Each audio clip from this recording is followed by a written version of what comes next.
নমস্কার বন্ধুরা, our family nest আমার আরেকটি ভিডিওতে সবাইকে স্বাগত।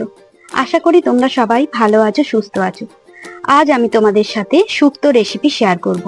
শুক্তো প্রায়শই প্রত্যেকের বাড়িতেই রান্না করা হয় এবং প্রত্যেকের নিজস্ব একটা এটা রেসিপি থাকে, যে যেমন পারে সেইভাবে শুক্তো রান্না করে। তো আজ আমি দেখাবো আমি কিভাবে আমার বাড়িতে শুক্তো রান্না করি। আর আমার চ্যানেলটাকে সাবস্ক্রাইব করে নেওয়ার তোমাদের কাছে অনুরোধ রইল।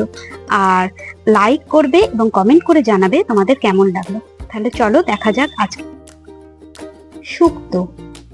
বাঙালির জনপ্রিয় সুস্বাদু একটি রান্না হলো এই শুক্তো।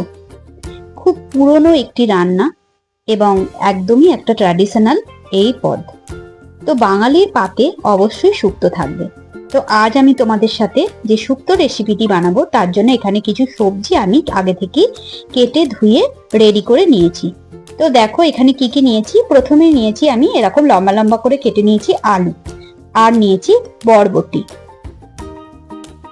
তারপরে নিয়েছি লম্বা লম্বা করে কেটে নিয়েছি পেঁপে, আর নিয়েছি উচ্ছে, বেগুন, সজনে ডাঁটা, আর নিয়েছি কাঁচকলা, আর এখানে আছে কিছু কলাইয়ের ডালের বড়ি। কলাইয়ের ডালের বড়ি কিন্তু শুক্তোতে অবশ্যই লাগবে। বাস প্রথমে আমি একটা মশলা তৈরি করে নেব। তার জন্য আমি 5 ফোড়ন আর কালো সর্ষেকে একটু ড্রাই রোস্ট করে নিচ্ছি। হালকা আঁচে এটা 2 থেকে 3 মিনিট ধরে হালকা, যতক্ষণ গন্ধটা না আসছে সেই পর্যন্ত একটু ভালো করে নাড়াচাড়া করে নেব। নাড়াচাড়া করে নিয়ে একটা মিক্সির বাটিতে আমি নিয়ে নিয়েছি, ঠান্ডা করে একটু গুঁড়িয়ে নেব। খুব মিহি কিন্তু গুঁড়তে হবে না, হালকা একটু খিচে থাকলে কোনো অসুবিধা নেই। এবার আমি কড়াইয়ে সর্ষের তেল গরম করে প্রথমে কলাইয়ের ডালের বড়িগুলো সোনালি করে ভেজে তুলে নেব। রান্নাটা কিন্তু সর্ষের তেলই ভালো হয় খেতে। তো এখন আমি সোনালি করে বড়িগুলো ভেজে তুলে রাখছি।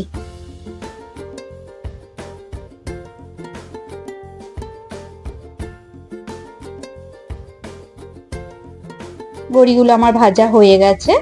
এখন আমি একটা পাত্রে বড়িগুলো তুলে নিলাম।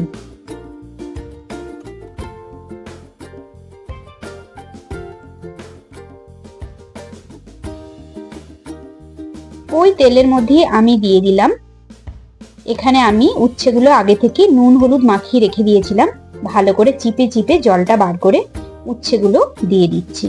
উচ্ছেগুলো হালকা ভাজবো। উচ্ছেগুলো আমি খুব একটা ডিপ ফ্রাই করব না। আমার ভালো লাগে উচ্ছেটা একটু সবুজ রংটা, কারণ শুক্তোর মধ্যে উচ্ছে একটা সবজির যে ভাবটা সেটা থাকলেই কিন্তু খুব ভালো লাগে দেখতে। তাই আমি উচ্ছেটাকে খুব ডিপ করে ভাজছি না, কিন্তু খেয়াল রাখতে হবে উচ্ছেটা যেন ঠিকঠাক কুক হয়। তো উচ্ছেটা দেখো আমি ভেজে তুলে রাখছি। এইভাবে সবুজ রংটা যেন অবশ্যই উচ্ছের মধ্যে থাকে। আমি একটা কথা বলতে চাই বন্ধুরা, আমি কিন্তু আজকে এই শুক্তোটা অনুষ্ঠান বাড়ির মতো অত স্পেশাল করে রাঁধবো না, একদম বাড়ির মতো আমার নিজস্ব রেসিপি শুক্তোটা আমি আজকে দেখাবো তোমাদের। তো এবার আর একটু পরিমাণ আমি সর্ষের তেল দিচ্ছি। এখানে 3-4 টেবিল চামচের মতো সর্ষের তেল আমি আর একটু গরম করে নিচ্ছি। দিয়ে যে লম্বা করে রেখে দিয়েছিলাম বেগুনগুলো কেটে, সেগুলো আগে থেকে আমি নুন হলুদ মাখিয়ে রেখে দিয়েছিলাম। তো সেগুলো এখন আমি একটু হালকা ভেজে নেব এবং চাপা দিয়ে দেব। মাঝারি আছে বেগুনগুলো হালকা ভেজে তুলে নেব। তো দেখো হালকা সোনালি করে বেগুনগুলো আমি ভেজে নিয়েছি। খুব বেশি পরিমাণ বেগুন আমি দিইনি, একটা বেগুনের হাফ অংশকে আমি এইভাবে লম্বা করে কেটে 3 টুকরো করে নিয়েছি। আমি এখানে 3 জনের মতো শুক্তো রান্না করেছিলাম, তাই খুব বেশি পরিমাণ সবজি কিন্তু আমার লাগেনি।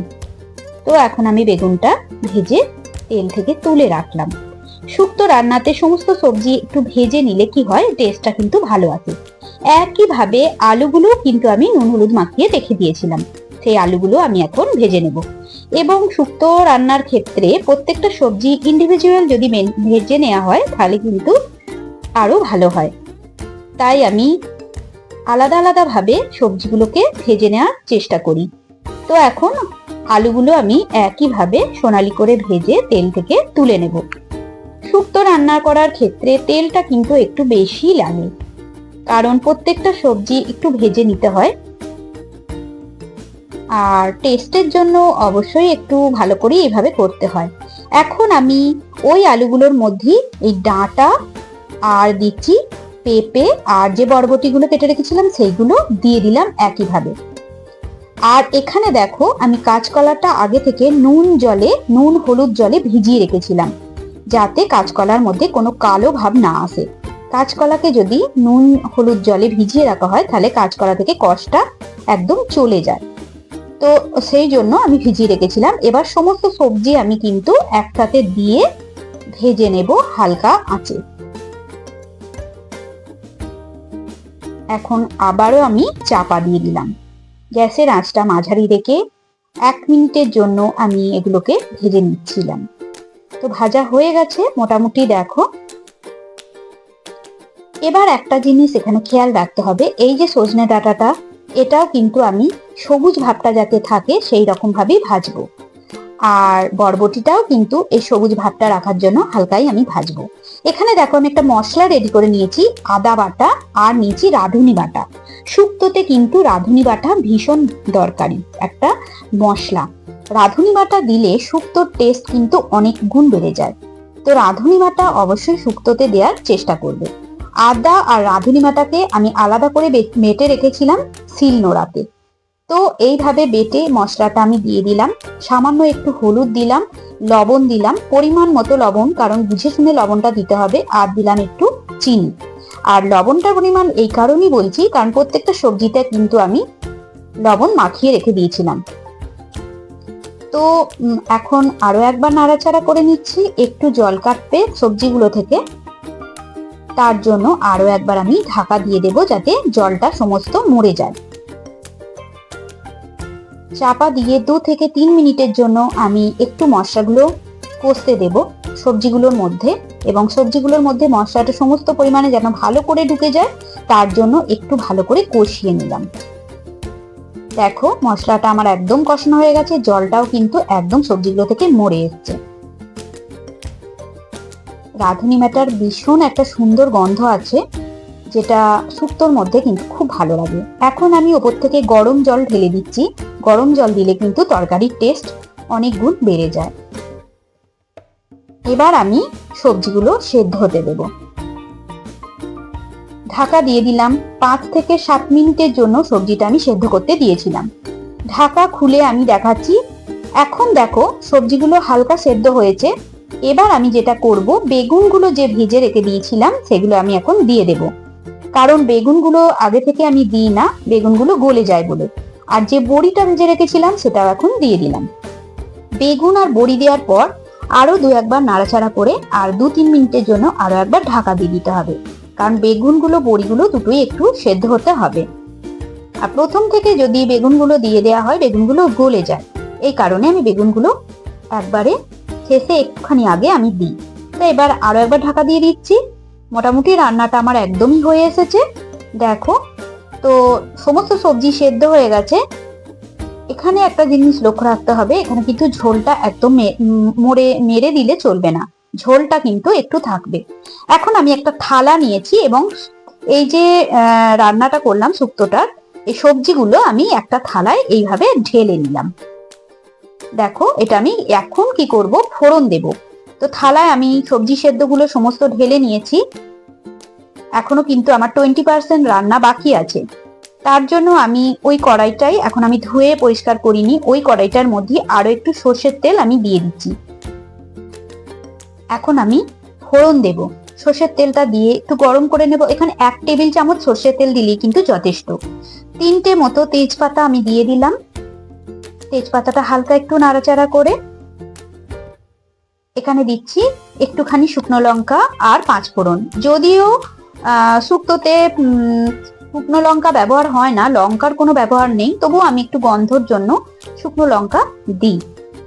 বাঙালির রান্নাতে, শুক্তো রান্নাতে কিন্তু শুকনো লঙ্কা ব্যবহার হয় না, কিন্তু আমি দিই, কারণ একটা মিষ্টি গন্ধ আসে এই শুকনো লঙ্কার ফোড়ন থেকে। দেখো ফোড়নটা আমার কিন্তু বেশ সুন্দর একটা মিষ্টি গন্ধ এসেছে এবং বেশ সুন্দর হয়েও এসেছে। পুড়ে না যেন না যায় সেদিকে লক্ষ্য রাখতে হবে। এবার যে আমি সবজি সেদ্ধগুলো রেডি করে রেখেছিলাম, যে মশলা দিয়ে সবজি সেদ্ধগুলো, সেগুলো এখন দিয়ে দিচ্ছি ফোড়নের ওপর। এইভাবে যদি শুক্তোটা করে নেওয়া হয়, মানে শেষের দিকে যদি ফোড়নটা দেওয়া হয়, দুর্দান্ত খেতে হয় এবং ভীষণ সুন্দর একটা ফ্লেভার দেয়। তো তোমরা বন্ধুরা এইভাবে একবার রান্না করে আমাকে কিন্তু অবশ্যই জানিও তোমাদের কেমন লাগলো, এবং কারা কারা এইভাবে শেষের দিকে ফোড়ন দাও সেটাও কিন্তু জানিও। এখন যে উচ্ছেগুলো আমি ভেজে রেখেছিলাম সেগুলো ওপর থেকে ছড়িয়ে দিচ্ছি। উচ্ছে দিয়ে কিন্তু আমি ফোটাবো না, হালকা একটু ফুটলে আমি গ্যাস অফ করে চাপা দিয়ে দেবো, কারণ উচ্ছে বেশি ফোটালে কিন্তু তেতো হয়ে যায়, আর আমার হাজবেন্ড খুব একটা তেতো খেতে পছন্দ করে না। তো এবার আমি গ্যাস অফ করে ঢাকা দিয়ে দেবো, আর ওপর থেকে যে মশলাটা আমি করে রেখেছিলাম ছড়িয়ে দিলাম। এই মশলাটা কিন্তু দারুণ ফ্লেভার দেয়। যে আমি পাঁচফোড়ন আর কালো সর্ষে দিয়ে যে মশলাটা তৈরি করে রেখেছিলাম সেটা ছড়িয়ে দিলাম। তো মোটামুটি রেডি হয়ে গেছে, এখন পরিবেশনের জন্য আমি সার্ভ করে নেব। তো দেখো এখানে পরিবেশনের জন্য আমি সার্ভ করে নিচ্ছি গরম গরম শুক্তো।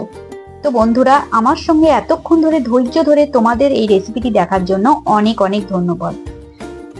আজ তাহলে এই পর্যন্ত, দেখা হচ্ছে অন্য একটা ভিডিওতে অন্য একটা রেসিপি নিয়ে।